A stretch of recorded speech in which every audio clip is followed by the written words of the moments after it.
Captain Jake Morrison stood on the bridge of the UES Discovery and watched the stars through the main screen. His ship had been exploring this part of space for 3 months now, and they had found nothing but empty worlds and dead rocks. Chief Science Officer Lisa Bennett worked at her station nearby while Engineer Tony Rodriguez checked the engine readings.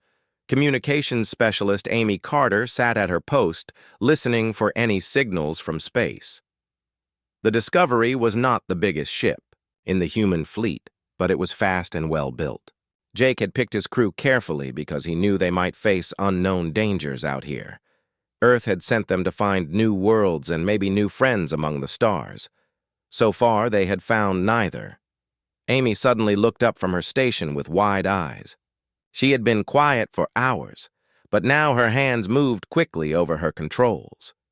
Jake walked over to her and waited while she adjusted her equipment. "Captain, I am getting something strange," Amy said, without looking away from her screen.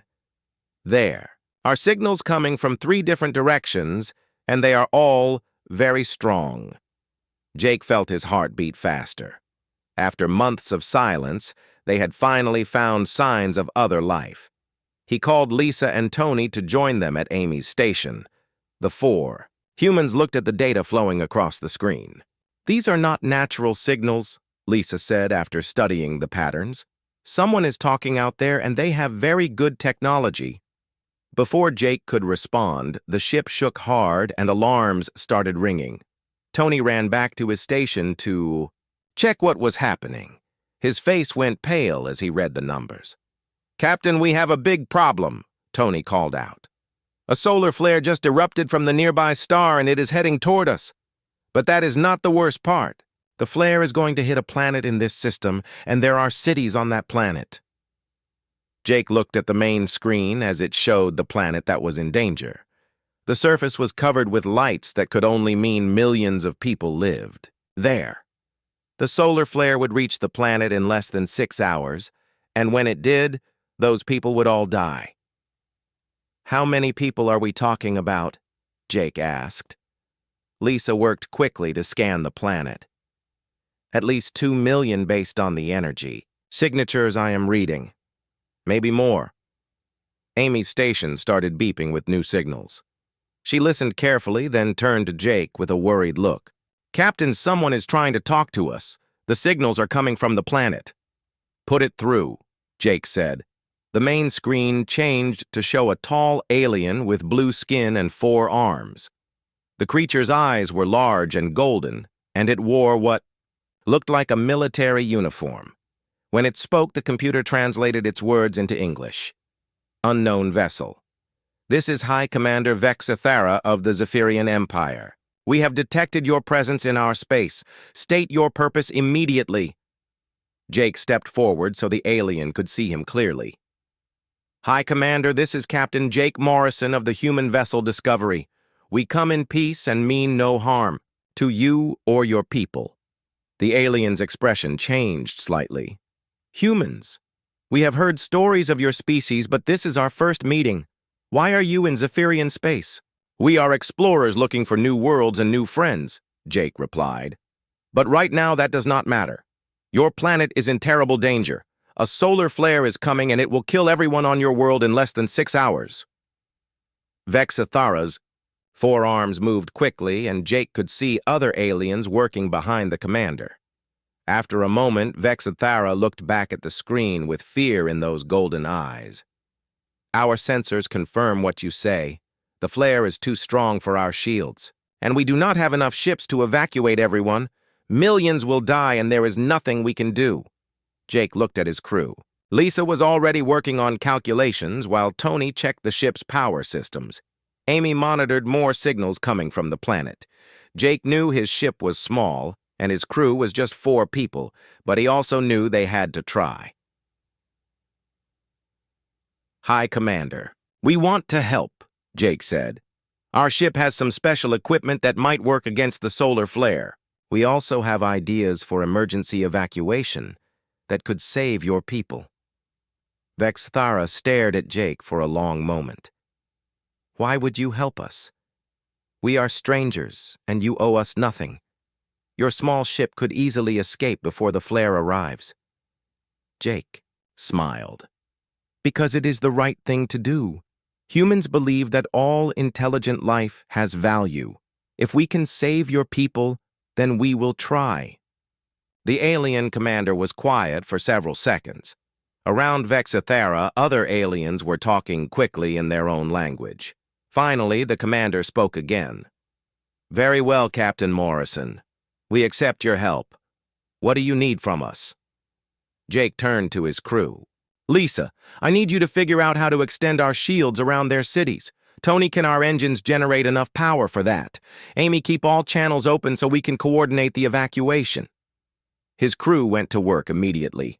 Jake looked back at the alien commander on the screen. "Hi, Commander, we will need your ships to help move people to safe areas. Our plan might work, but only if we all work together." Vexathara nodded all four arms. "You have our full cooperation, Captain. All Zephyrian forces are at your command." Jake felt the weight of responsibility settle on his shoulders. 2 million alien lives now depended on him and his small crew. The solar flare was getting closer and time was running out, but Jake Morrison had made his choice. He would give these aliens a chance to live. Ambassador Helen Parker walked through the crystal corridors of Nexus Prime and marveled at the alien architecture around her. 6 months had passed since Captain Morrison saved the Zephyrian colony world, and everything had changed for humanity. The grateful aliens had invited humans to join the Galactic Council as junior members, and Helen now served as Earth's first ambassador to the galaxy. Cultural attaché Ryan Brooks walked beside her carrying a data pad filled with notes about their upcoming meetings. They were heading to another session with the ruling species of this part of space, and Helen knew each meeting taught her more about how the galaxy really worked. "The Corvin Dominion wants to discuss mining rights again," Ryan said as they walked. "They seem very interested in human worlds that have rare metals." Helen nodded but kept her thoughts to herself. The Corvins were a warrior race that controlled military production for most of the galaxy. Their ships were strong, but their designs were old, and they seemed to have stopped innovating long ago. Like all the ruling species, they appeared comfortable with their position and unwilling to change. They entered a large meeting room where representatives from the major powers were already waiting. High Commander Vexathara was there representing the Zephyrian Empire. Beside the four-armed alien sat a crystalline being from the Ethereal Collective and a slug-like creature from the Trader Guilds. These three groups had controlled galactic politics for thousands of years. "Ambassador Parker," Vexathera said as Helen took her seat, "we have prepared the standard integration package for humanity. Your species will receive basic faster-than-light travel technology and access to our trade networks in exchange for raw materials and agricultural products." Helen smiled politely. "We are grateful for your generosity, High Commander. However, we have some questions about how this arrangement works for other junior species." The crystalline ethereal spoke in musical tones that the translator turned into words. "Junior species provide what they do best, while the Council manages the complex tasks of galactic governance. This system has brought peace and prosperity for millennia." Helen had spent months studying that peace and prosperity. What she found troubled her deeply. The junior species were essentially slave races providing resources while receiving just enough technology to keep them dependent. She had seen worlds where entire populations worked in mines or factories with no hope of advancement. Lieutenant Colonel Steve Hughes had been even more direct in his reports. The small military unit he commanded was supposedly there for protection, but Steve had used his time to study how the ruling species maintained control. His findings painted a dark picture of systematic oppression disguised as benevolent guidance. "How many junior species have graduated to full council membership?" Helen asked innocently. The three aliens exchanged glances that Helen did not miss. The Corvin general, who had been silent until now, spoke in a rough voice. "The current system works well. Change brings chaos and war. Helen noted that none of them had answered her question. She had already learned the truth from Dr. Karen Walsh, a xenobiologist who had been studying extinct species. Karen's research showed that 47 different races had vanished over the past 10,000 years. All of them had been junior, species who had shown too much independence or innovation. "Perhaps you could tell us about the Nexari people," Helen said casually. "Our historical research indicates they were quite advanced before they disappeared." The room became very quiet. Vexithara's golden eyes narrowed slightly, while the ethereal's crystalline form seemed to dim. The Trader Guild representative made a wet sound that might have been nervousness.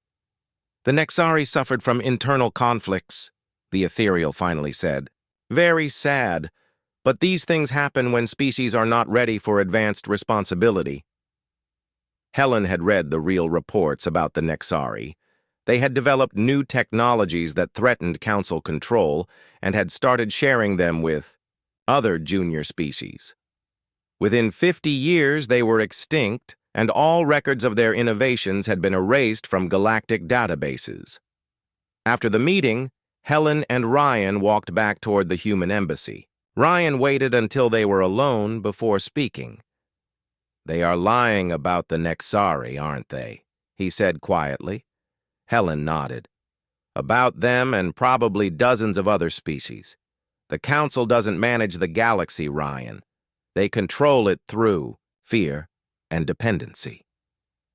Back at the embassy, Helen found reports waiting from human representatives across the galaxy. Commander Nick Thompson had sent coded messages from the Outer Rim, where he was supposedly conducting trade negotiations. His real mission was to make contact with oppressed species and assess their willingness to resist council control. Engineer Maria Santos had submitted her monthly technical report from the industrial worlds.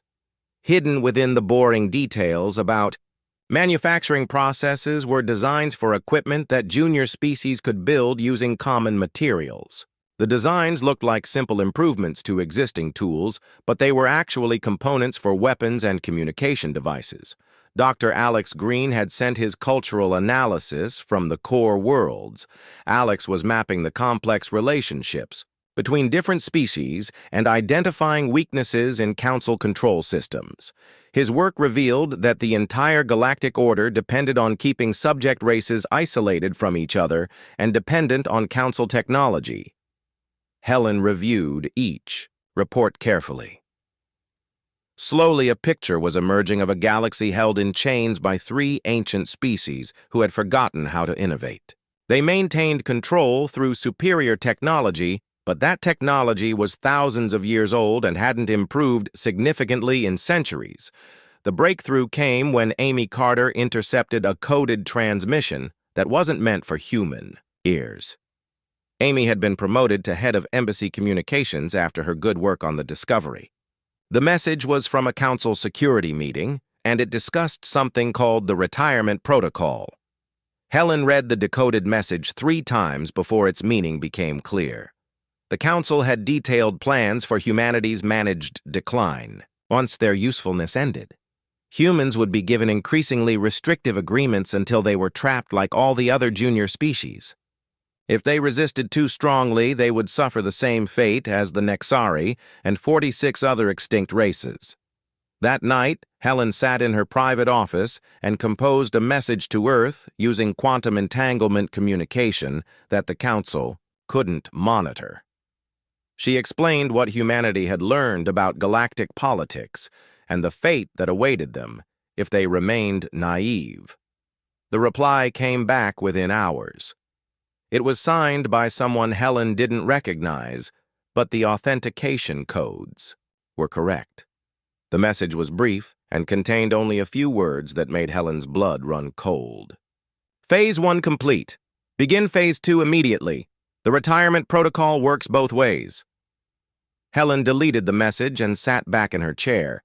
She looked out her window at the beautiful crystal city of Nexus Prime with its towering spires and flowing bridges. Soon this place would learn what humans were really capable of when they were threatened. The aliens had given humanity a chance to join their galactic order as junior members. They thought humans were just another species to be managed and eventually discarded. They had no idea that humans had been preparing for this moment since the first day Captain Morrison stepped onto their world. Helen smiled as she began composing new orders for her people scattered across the galaxy. The Council wanted to play games with humanity's future. They were about to learn that humans had been playing these games for thousands of years and were very good at winning them. Commander Nick Thompson stepped off the transport shuttle onto the mining world of Cathara Prime and breathed the thin, recycled air of another oppressed planet. His official title was Trade Development Representative, but his real mission was far more dangerous. He was here to build a resistance network that would span the galaxy. The Catharans were a reptilian species with green scales and large, intelligent eyes. They had once been master shipbuilders before the Council discovered their worlds and made them junior members. Now they spent their lives digging rare metals from dangerous mines, while Council overseers watched their every move. Nick walked through the worker housing complex where thousands of Catharans lived in small concrete boxes. Children played in dusty streets between the buildings, while their parents worked 16-hour shifts underground. This was prosperity, according to the Council. A young Catharan approached him carefully. Her name was Sektar, and she worked in the communications center that connected this world to the galactic network. Nick had been exchanging coded messages with her for weeks, using seemingly innocent trade discussions. "The samples you requested are ready," Sektar said, using the code phrase they had agreed on. Nick followed her to a storage building where a dozen other Catharans waited nervously. These were the leaders of a secret group that dreamed of freedom from Council control. They had been meeting in hidden places for years, but had never dared to act because they lacked weapons and outside support. "Friends," Nick said, addressing the group, "I bring greetings from other species who share your situation. You are not alone in your struggle." An older Catharan named Mordak stepped forward. "Human friend, we have heard rumors that your people saved a Zephyrian colony. Is it true that you risk your lives for others?" Nick nodded. "We believe all species deserve freedom and dignity. That is why we want to help you take back what was stolen from you." He opened his equipment case and pulled out devices that looked like simple mining tools. The Catharans examined them curiously until Nick showed them how each tool could be converted into a weapon or communication device. The designs came from Maria Santos, who had hidden military applications inside innocent-looking equipment. Meanwhile, on the industrial world of Vexnara, engineer Maria Santos was meeting with the Crystalline Workers Union in an abandoned factory. The crystal beings had been building starships for the Council for over 3,000 years, but they had never been allowed to keep any ships for themselves. "These manufacturing templates will help you improve production efficiency," Maria explained, while handing data chips to the union leaders. "Your supervisors will be pleased with the increased output." What she didn't mention was that the templates contained hidden subroutines that would allow the workers to build advanced weapons and engines using the same materials they used for civilian construction. The crystal beings were excellent engineers and would quickly understand the real purpose of Maria's gifts. Dr. Alex Green was conducting his own dangerous mission on the Council homeworld itself. Officially, he was studying alien cultures for an academic research project, but his real target was the central computer systems that controlled galactic communications and trade networks. Alex had spent months earning the trust of Council archivists who gave him access to historical records.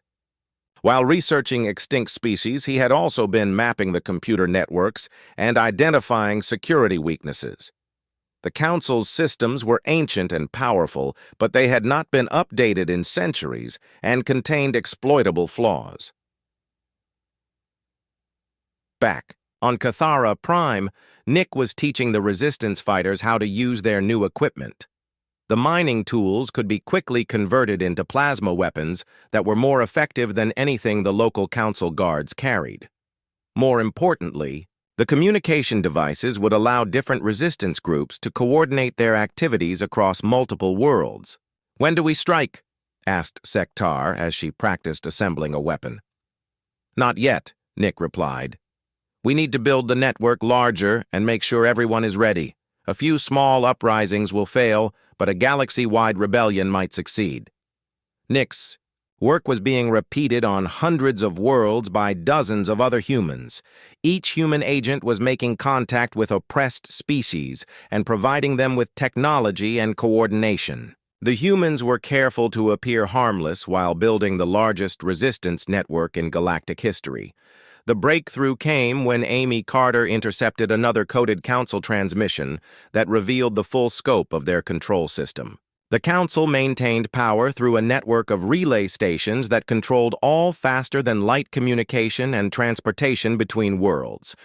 If those stations could be captured or destroyed, the council would lose the ability to coordinate their forces across the galaxy. Dr. Alex Green received this intelligence and immediately began planning how to use it. His studies of council computer systems had revealed that all the relay stations were controlled from a central command facility on Nexus Prime. If that facility could be compromised, the entire network would be vulnerable. The plan was ambitious and dangerous. Human agents across the galaxy would need to simultaneously capture relay stations while Alex attempted to hack the central command system. The timing would need to be perfect because the council would respond quickly once they realized what was happening. Commander Nick sent word to all his resistance contacts that the time was approaching. On Cathara Prime, the miners were ready to take control of their world. On Vexenara, the crystal beings had built enough hidden weapons to arm a small army. Similar preparations were taking place on 300 worlds across the galaxy. Maria Santos completed her work by providing the resistance groups with detailed plans for capturing council installations. Her engineering expertise had identified the weak points in alien defensive systems, and she had taught local leaders how to exploit those weaknesses. The final piece of the puzzle came when Captain Jake Morrison arrived at Nexus Prime with a small diplomatic delegation. His official mission was to discuss expanding human participation in council activities, but his real purpose was to provide military support for the coming operation. Morrison brought with him a hand-picked team of specialists, including Lisa Bennett, who would help Alex Green with the computer systems, and Tony Rodriguez, who would handle any technical problems that arose. The team appeared to be simple diplomats and scientists, but they were actually elite soldiers with years of special operations experience. Ambassador Helen Parker received them at the embassy and briefed them on the current situation. The council suspected nothing and continued to treat humans as harmless junior partners. They had no idea that their newest members had been systematically undermining their control for months. "The resistance groups are ready," Helen reported. "Our agents have established contact with oppressed species on over 300 worlds and provided them with weapons and communication equipment.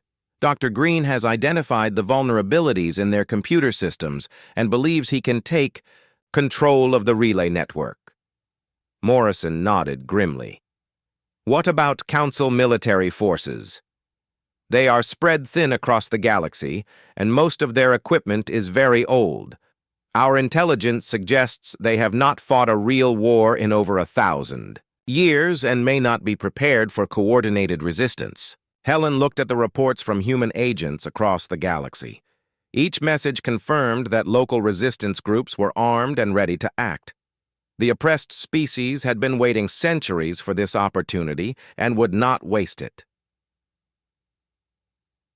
"The council gave us a chance to join their system," Helen said quietly. "They thought we would be grateful to serve them like all the other junior species. They never imagined that we were studying them and preparing for this moment from the very beginning." Morrison smiled coldly. "Tomorrow, we show them what happens when you underestimate humans. The galaxy is about to learn that we play for keeps." High Commander Vexithara stood in the Council emergency meeting chamber and stared at the reports flooding in from across the galaxy. In the past 6 hours, 300 worlds had erupted in coordinated rebellion, and Council forces were losing. Control everywhere! The four-armed alien could barely comprehend what was happening. How is this possible? Demanded the Corvan general as his clawed hands gripped the table edge. These junior species have no weapons or organization. They cannot coordinate attacks across multiple star systems. The crystalline ethereal flickered with agitated energy. Our intelligence networks report the same thing from every world. The rebels have advanced weapons and communication equipment that we did not give them. Someone has been arming them for months without our knowledge. Vexithara studied the tactical displays showing rebel forces capturing Council installations with precision that spoke of careful planning. These were not desperate uprisings by angry slaves. These were military operations conducted by well-trained and well-equipped forces. Send reinforcements to the relay stations, the Trader Guild representative wheezed. If we lose control of the communication network, we cannot coordinate our response. Before anyone could respond, the main display screen activated to show Ambassador Helen Parker sitting calmly in her embassy office on Nexus Prime. Her appearance was perfectly composed despite the chaos erupting around her. High Commander Vexithara and honored council members, Helen said with a smile that did not reach her eyes. I thought this would be a good time for us to have an honest conversation about the future of the galaxy. Vexithara's golden eyes narrowed. Ambassador, what is the meaning of this transmission? Are humans responsible for these rebellions? Helen's smile grew wider. Responsible is such a strong word. We prefer to think of ourselves as facilitators. We simply gave the oppressed species of this galaxy what they needed to take back their freedom. The council members looked at each other in shock. The Corvan general was the first to find his voice. This is impossible. Humans are junior members with no military power. You cannot coordinate operations across hundreds of worlds. You are correct that we are junior members, Helen replied. But you made a critical error in your assessment of human capabilities. You assumed that our willingness to help you during the solar flare crisis meant we were weak and compassionate. You never considered that we might be studying you. Dr. Alex Green appeared on screen beside Helen. His appearance was no longer that of a harmless cultural researcher. The mild-mannered scientist had been replaced by someone who radiated cold intelligence and careful planning. For the past 8 months, I have been mapping your computer networks and communication systems, Alex said. Your technology is impressive, but it is also very old and contains numerous security flaws that my people have learned to exploit. As if to demonstrate his point, the lights in the council chamber flickered, and several computer terminals went offline. The aliens realized with growing horror that their most secure facility was being compromised in real time. Commander Nick Thompson's image joined the transmission from what appeared to be a captured council command center. Behind him, alien resistance. Fighters were working at control stations under the direction of human advisors. The Catharan people send their regards, Nick said. They wanted me to thank you for teaching them how to mine rare metals so efficiently. Those skills are proving very useful for digging defensive positions around your former military bases. Captain Jake Morrison materialized on the screen from the bridge of a human warship that definitely had not existed 8 months ago. The bow vessel behind him was sleek and deadly-looking with weapon systems that appeared far more advanced than anything the Council possessed. High Commander, I want to thank you personally for inviting humanity to join the galactic community, Morrison said. The access you gave us to your technology and databases has been incredibly helpful for our military development programs. Vexithara felt a chill run through his four-armed body as he began to understand the scope of what had happened. You have been planning this since our first meeting. The solar flare rescue was a deception. Helen shook her head. The rescue was completely genuine, High Commander. We really did save 2 million Zephyrian lives because we believed it was the right thing to do, but we are not naive. While we were saving your people, we were also gathering intelligence about your capabilities and weaknesses. Engineer Maria Santos appeared on screen from what looked like a massive industrial facility. Around her, alien workers were building weapons and equipment under human supervision. The manufacturing templates I provided to various species were dual purpose, Maria explained. They really did improve industrial efficiency as promised. They also contained hidden specifications for advanced military equipment that could be built using the same materials and facilities. Dr. Lisa Martinez stepped into view beside Helen, and Vexithera realized with shock that he had never heard of this human before. The woman carried herself with the authority of someone accustomed to command. I am Dr. Lisa Martinez, Director of Terran Intelligence Operations, she said. Every human you have met over the past 8 months has been working for me. Captain Morrison, Ambassador Parker, Dr. Green, and all the others are highly trained intelligence operatives who volunteered for this mission. The council members sat in stunned silence as they processed this revelation. The helpful humans who had integrated so smoothly into galactic society were actually master spies who had been systematically undermining council authority from the very beginning. This is an act of war, the Corvan general snarled. We will crush these rebellions and make humanity pay for their treachery. Lisa Martinez laughed softly. General, you still don't understand the situation. You cannot crush these rebellions because you no longer control the resources to fight them.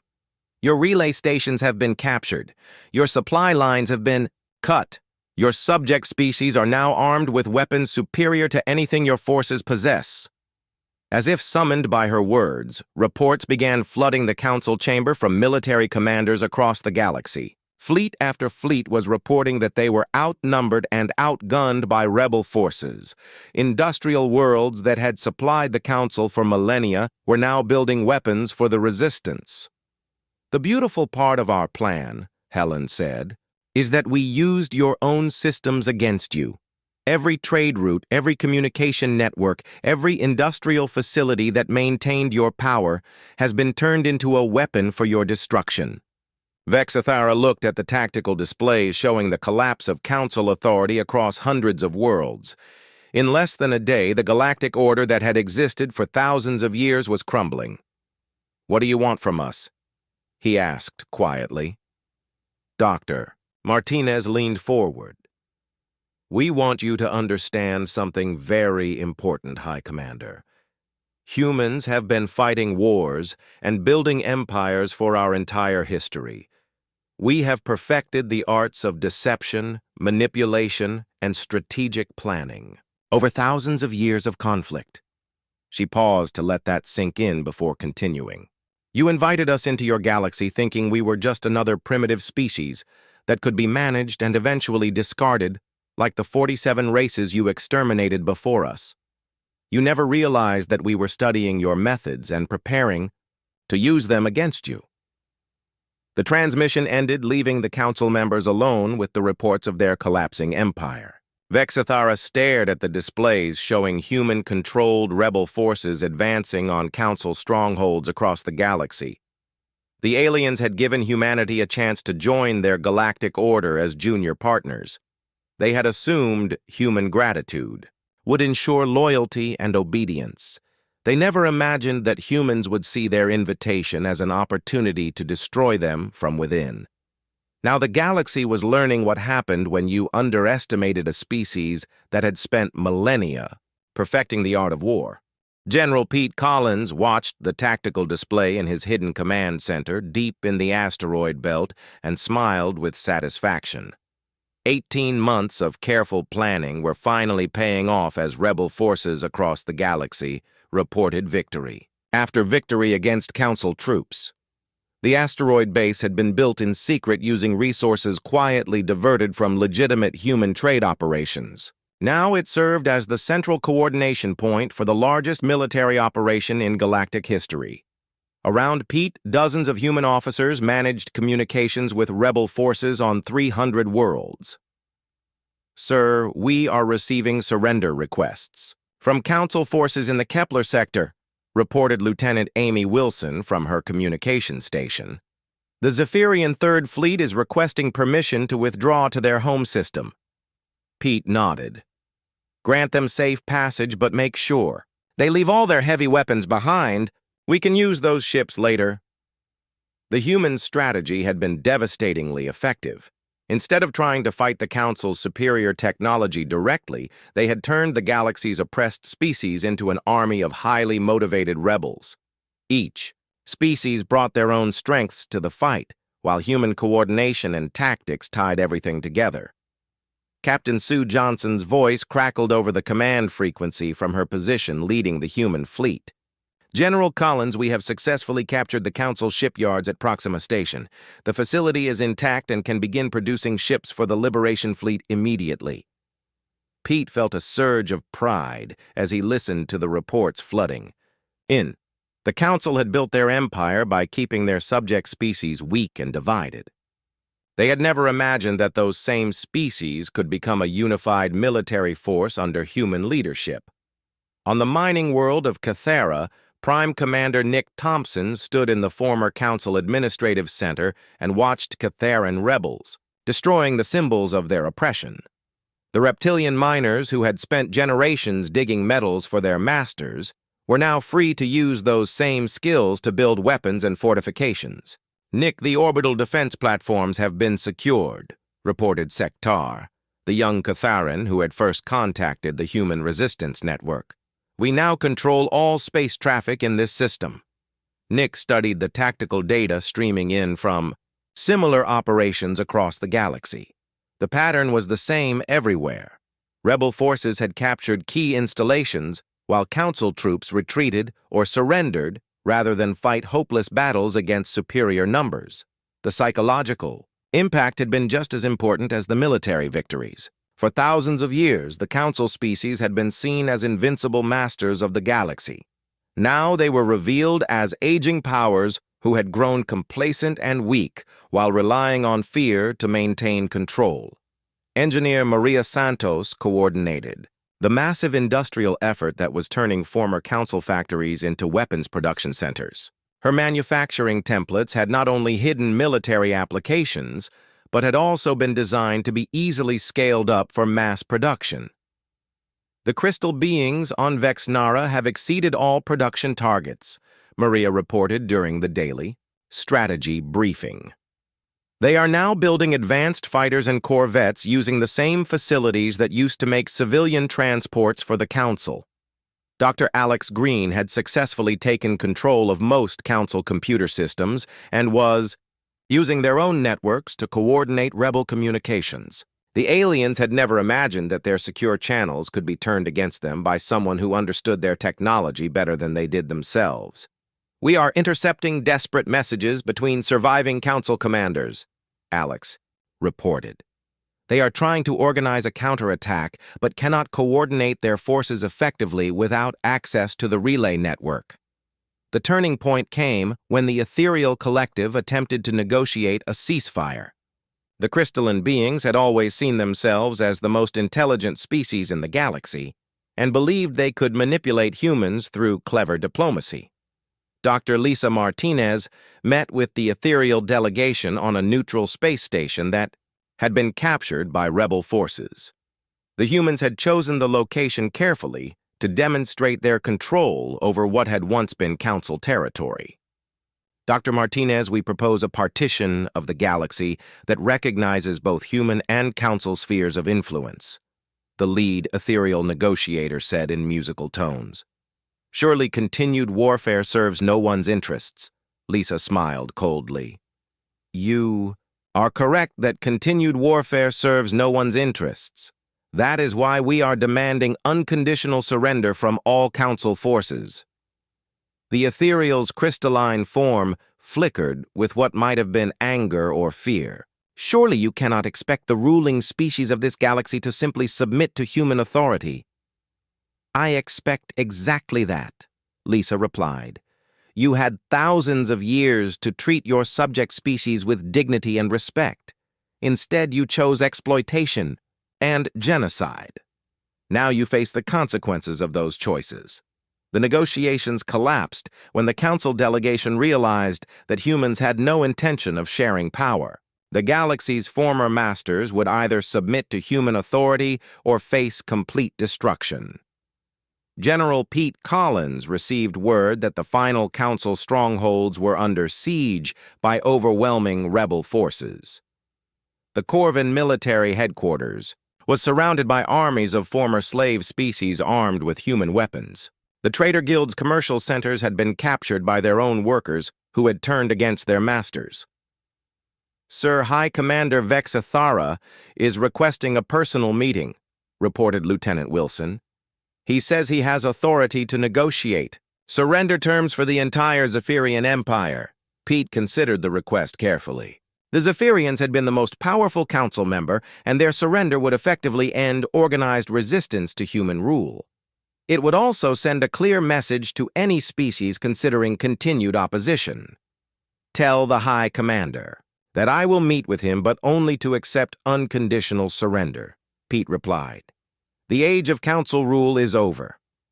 The meeting took place aboard Pete's flagship, with representatives from dozens of liberated species present as witnesses. High Commander Vexathara looked older and more tired than Pete remembered from the intelligence files. The proud alien warrior who had once ruled star systems now stood defeated before a human general. General Collins, the Zephyrian Empire formally surrenders all territory and military assets to human authority, Vexathara said in a voice heavy with defeat. We request only that our civilian population be treated with mercy. Pete nodded respectfully. Despite everything, the Zephyrian commander had fought bravely for his people and deserved to be treated with dignity in defeat. High Commander, your people will be protected under the new galactic order. Those who cooperate with human administration will be given opportunities to participate in the new government. Vexathara's golden eyes met Pete's gaze. You have won a great victory, General. I hope you will be wiser rulers than we were. Pete felt no satisfaction in the aliens' defeat. The council species had been tyrants, but they were also intelligent, beings who deserved to live. We intend to build a galaxy where all species can prosper, High Commander. Your people will have a place in that future if they choose to earn it. As news of the Zephyrian surrender spread across the galaxy remaining, council forces began laying down their arms. The Great Rebellion was over, and humanity had emerged as the dominant power in their region of space. But Pete Collins knew that winning the war was only the beginning. Now came the harder task of building a new galactic order that would serve human interests while keeping the liberated species loyal and productive. The Council had given humanity a chance to join their empire as junior partners. They never imagined that humans would use that opportunity to study their weaknesses and plan their complete destruction. Now, the galaxy belonged to humanity, and it would remain that way for as long as humans were clever enough to keep it. Chancellor Helen Parker stood at the podium in the Great Assembly Hall on Nexus Prime and looked out at representatives from 200 species. 2 years had passed since the end of the Council War, and the new Galactic Republic was finally taking shape under human leadership. The crystal towers of the former Council capital still gleamed in the sunlight, but everything else had changed. Where once 3 species had ruled over hundreds, now humanity sat at the center of a complex web of alliances and dependencies that ensured their continued dominance.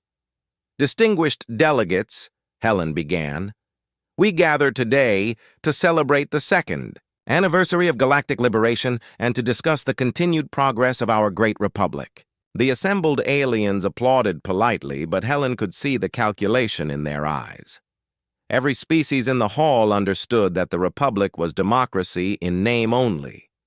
Real power flowed from Earth and its human colonies to every corner of the galaxy through careful manipulation and economic control. High Commander Vexathara sat in the section reserved for former Council species. The proud Zephyrian had accepted his role as regional administrator for the Outer Rim territories and had proven surprisingly effective at managing human interests in that volatile region. His cooperation had saved his people from the harsh fate that befell species who resisted the new order too strongly. The integration of former Council territories continues ahead of schedule, Helen continued. Our economic development program has brought prosperity to worlds that suffered under the old regime of exploitation and neglect. The economic development program was Helen's masterpiece. On the surface, it appeared to be a generous aid package that helped liberated worlds rebuild their infrastructure and develop their economies. In reality, it was a sophisticated system of control that made every world dependent on human technology, human advisors, and human approval for major decisions. Dr. Alex Green had designed the technological aspects of the program. Every world received advanced equipment and manufacturing systems, but they were all built with hidden dependencies that required regular updates and maintenance from human technicians. No world could become truly independent without access to human-controlled supply chains. Commander Nick Thompson managed the political side of the program. His network of human advisors worked closely with local governments to ensure they made decisions that served human interests. The advisors appeared to be helpful consultants, but they were actually intelligence operatives who reported directly to Earth. The Defense Cooperation Initiative has eliminated the threat of piracy and terrorism that plagued the outer systems, Helen announced to more polite applause. The Defense Cooperation Initiative was General Pete Collins' contribution to the new GI order. Every world was required to contribute resources and personnel to the Republic Defense Force, but only humans could serve in senior command positions. This ensured that no single species could build a military force capable of challenging human authority. The former Council species had been given a choice between integration and extinction. The Corvins had chosen integration and now served as junior partners in the military hierarchy. Their warrior culture made them useful for maintaining order, but human commanders ensured they never became a threat to the Republic. The Ethereal Collective had initially refused to cooperate, and several of their worlds had been subjected to economic blockades that forced them to reconsider. Now they served as technical advisors and researchers under human supervision. Their advanced scientific knowledge was valuable, but they were never allowed to work on projects that could threaten human control. The trader guilds had adapted most quickly to the new order. Their commercial instincts told them that cooperation with humanity offered better profits than resistance.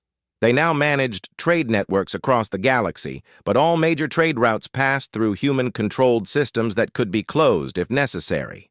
The cultural exchange program has fostered understanding and cooperation between all Republic species, Helen said, as she reached the part of her speech that she found most personally satisfying.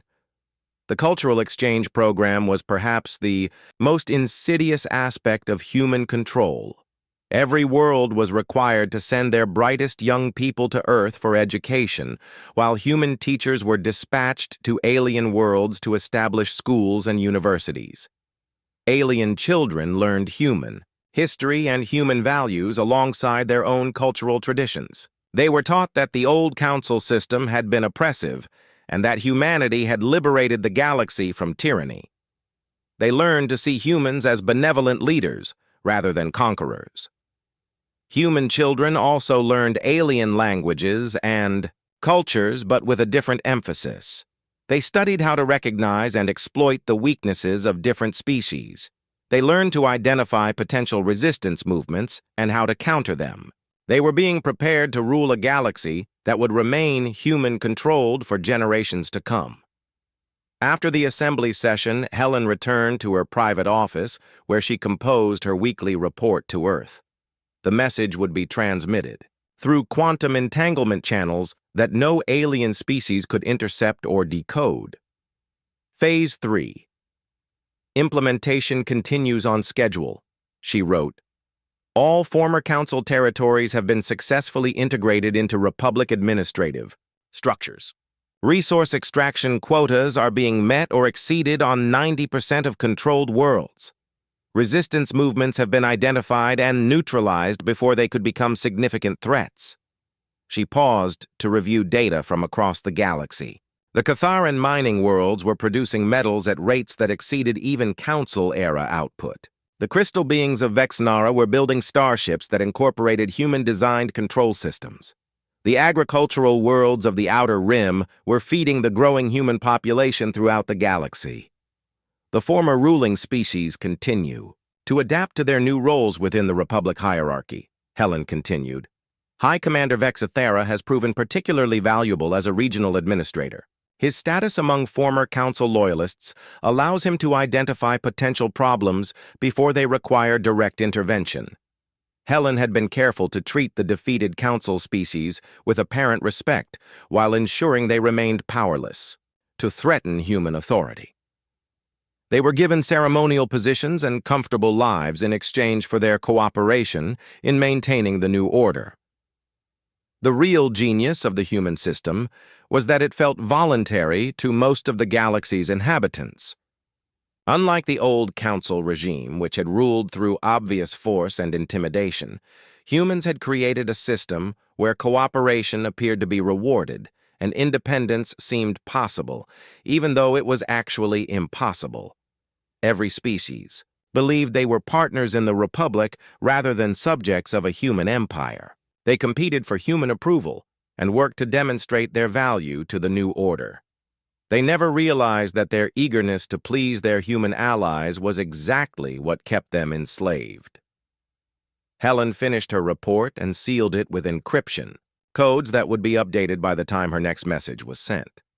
Security was paramount because the entire system depended on aliens never fully understanding how completely they were controlled.